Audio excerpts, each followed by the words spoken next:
Hi YouTubers, I'm glad you're here. Thank you very much for joining me. Today is Sunday, August 28th, 2022. Earthquakes for South Carolina are very unusual. People take notice because, it's something new. It's kind of frightening.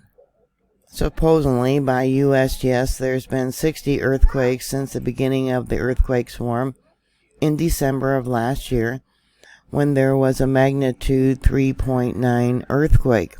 So far, there's only been light damage reported. Cracked plaster, things falling off the walls or falling over, and frayed nerves. These earthquakes are what's called interplate earthquakes, and even geologists from the West Coast say, well, what's the big deal? Well, the big deal is there's not a history of earthquakes in this location. It's all new. Where the West Coast has them all the time. Yeah, they don't happen here. And for people in the area, this is odd, frightening, and no one can tell them why they're happening, even though you can see I got a fault line drawn out. This is the Eastern Piedmont Fault System. The largest earthquake ever to happen there in South Carolina was in Charleston. On September 31st, 1886, there was a magnitude 7.6 earthquake. There was 60 reported deaths and over $160 million in damage. That's what it would have been compared to today's dollars. But this area is a lot bigger than what it was in 1886. The population is greater. A lot more structures. If an earthquake of the same magnitude were to happen today, the loss of life and property would be tremendous. South Carolina does not have waste disposal wells or fracking that most people would associate with causing earthquakes. Another interesting fact is up over here to the northwest of where these earthquakes have been happening is a artificial lake and a nuclear power plant. The Monticello Reservoir was created to have water for the cooling system for the Westinghouse nuclear power plant. The filling of this reservoir created earthquakes that supposedly settled down, but we got a 2.3. Now that was in October on the 31st of last year. That earthquake was very shallow, 1.4 kilometers in depth, about 0.7 miles below sea level. All earthquakes are measured from sea level. It's a water-cooled system. I think of Fukushima and their earthquake that created the tsunami that overwhelmed the nuclear power plant. And then the power generators, backup generators, went down. Just because earthquakes are not reported does not mean they didn't happen and you guys didn't feel them. There was this magnitude 1.3 yesterday. At 2:41 p.m. local time, 5 people said they reported it. It was 2.4 kilometers in depth, or possibly 3 kilometers in depth, which would make it about 3 miles below sea level. There in Elgin, there was 2 reports. They gave it an intensity level of 3. And then another 2 reports from Elgin, which gave it an intensity level 2. Which means it was felt noticeably indoors, but not always recognized as an earthquake. Standing automobiles rocked slightly, and it would have been described as a vibration like a passing truck. This earthquake was possibly actually larger, maybe a magnitude 2.07, and I'll bring it down where you can see it there. And we'll go back up and I'll show you the seismic signature. Right there. But there's been other earthquakes, like I said. Just because USGS doesn't report it, don't mean they didn't happen. Here, we got one right here. That would have been about 6:02 p.m. local time last night, August 27th. That one probably was a magnitude 2.65. So I'm sure a lot of you felt that earthquake.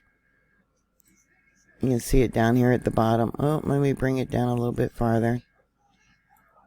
Magnitude 2.65. But there's been others. Let me close this out and we'll bring it up. Yeah, I don't have data right there. Wasn't really anything happening. But let me bring it up over here. And you can see there's multiple earthquakes. 2 of these are marked in red, and this is from Friday. This would have been 10:02 a.m. on Friday. You see it's marked in red. This one comes in as a magnitude 1.74. It possibly could have been larger. Let me bring it down so you can see the seismic there at the bottom. MD 1.74. And I'll come back up. We'll see the spectrogram. Yeah, also very shallow. The other one right there on Friday. Oh, that's interesting. Those of you that follow me know that the sound, now normally I would say magma, but this is probably water. Yeah, it got so loud for some reason it stopped recording. That is quite concerning. Okay, 14:59 Universal Time, 10:59 a.m. local time. Again, this is Friday. Now this one comes in as a magnitude 2.08. And we'll go to the spectrogram right there. Go back to the seismic signature and I'll bring it down so you can see it. MD 2.08. And there's been others. Yeah, there was a whole series of them. Let me bring this over again so you can see the date. This is all on the 26th. Okay. There's another one here. And another one there. Another one there. These all have P waves on them. Let me show you. Okay. So there was a series of 1, 2, 3, 4, 5, 6.